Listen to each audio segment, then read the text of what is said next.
નમસ્કાર મિત્રો, ગુજરાતી જ્ઞાનમાં તમારું સ્વાગત છે। ચાલો આપણે વાર્તાની શરૂઆત કરી। નાના હતા ત્યારથી આપણે નક્કી કરેલું કે આપણે તો લવ મેરેજ જ કરવા છે અને પ્રેમ નહીં થાય તો આજીવન એકલા જીવવું છે।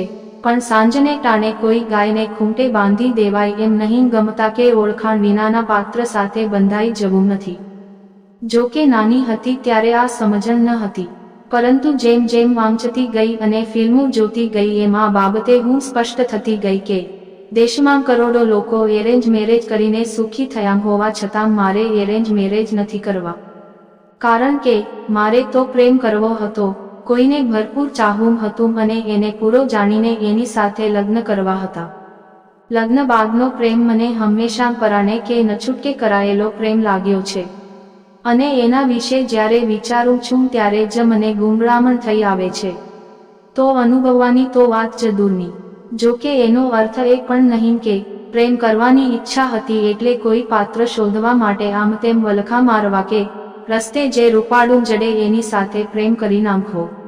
કોલેજના વર્ષોમાં મેં એ પણ નક્કી કરેલું કે જો સહજતાથી પ્રેમ થઈ જાય તો કોઈ વ્યક્તિને લખલૂટ પ્રેમ કરવો છે અને જો સહજતાથી પ્રેમ નહીં થાય તો જાત સાથે બળજબરી નથી કરવી। પણ પેલું કહેવાયું છે ને કે તમને કંઈક કરવાની દિલથી ઈચ્છા હોય તો તમને તમારી ગમતી પ્રવૃત્તિ કરવાની મોકળાશ આપવા બ્રહ્માંડની તમામ શક્તિઓ કામે લાગી જાય છે। તો બાપા, આ તો દિલની જ વાત હતી જેને મેં ખરા દિલથી ચાહેલી। તો મને પ્રેમ નહીં થાય એવું બને ખરું, પણ થયો। મને પ્રેમ પણ થયો અને મેં એની મજા પણ ખૂબ માણી અને એટલે જ આજે લખી રહી છું એ કહાની।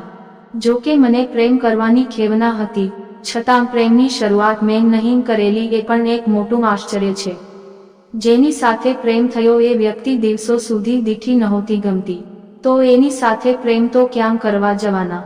વિરલ એનું નામ। કોલેજમાં સાથે જ ભણતો અને ભણતરની બાબતે અમારી વચ્ચે ચળવળ થઈ ગયેલી। ક્લાસમાં બેસીને ભણતા હતા ત્યારે પ્રોફેસરે કોઈક સવાલ પૂછેલો અને અમે બંનેએ જુદાં જુદાં જવાબો આપેલા। પહેલા મેં જવાબ આપેલો એ ખોટો હતો અને પછી એને ઊભા થઈને જવાબ આપેલો એ સાચો હતો। પ્રોફેસરે જ્યારે એના સાચા જવાબને વખાણેલો ત્યારે એ મારા તરફ જોઈને ખંધુમ હસેલો। એનું એ હાસ્ય મને એવું બાળી ગયેલું કે એ ઘડીથી એ મારી સામે ફરકે કે મનમાં એનો વિચાર સુદ્ધા આવે તો મારામાં કશું ચચરવા માંડતું। ઓછામાં નસીબ એટલા વાંકા કે પ્રેક્ટિકલ લેબમાં અમારા નંબર પણ આજુબાજુમાં આવેલા એટલે એ સાવ બાજુમાં ઊભો રહીને પ્રેક્ટિકલ્સ કરતો। એને એ વાતની ખબર હતી કે મને એના પર તિરસ્કાર છે એટલે એ જાણી જોઈને મારી બાજુમાં ઊભો રહીને એની સ્માર્ટનેસ બતાવતો અને મને વધુ ચીડવતો। જો કે એ જે કોઈ હરકત કરે એને હું અવગણતી અને એવું બિહેવ કરતી જાણે એની હાજરીથી મને કોઈ ફરક જ નથી પડતો। કોઈક વાર એ જાણી જોઈને પ્રેક્ટિકલના સાધનો નહીં લાવતો અને પછી મારી પાસે મારા સાધનો માગીને એ પ્રેક્ટિકલ કરતો અને હું બાઘાની જેમ એમ જ ઊભી રહેતી। એક દિવસ એને શું ભૂખ ભરાયું કે એને મારી પાસે મારો મોબાઈલ નંબર માગ્યો। એની આ હિંમતથી હું એના પર ભડકી ઉઠી અને વિરલને બરાબરનો લઈ કાઢ્યો। જો કે એ સમયે એને કોઈ પ્રતિભાવ નહીં આપ્યો અને મારા તરફ જોઈને માત્ર મલકાયા કર્યું। એનું એ હાસ્ય અને મીઠી નજર એ દિવસે મને પીગળાવી ગયેલા એ વાત હું સ્વીકારું છું, કારણ કે એ હાસ્યમાં માત્ર હાસ્ય નહીં પણ કોઈક ગજબ સંદેશ પણ હતો। બીજા દિવસે એને ફરી એ જ કરતૂત કરી અને મારી પાસે મારો મોબાઈલ નંબર આપ્યો। આ વખતે હું શાંત હતી એટલે મેં કહ્યું, શું કરીશ નંબરનું?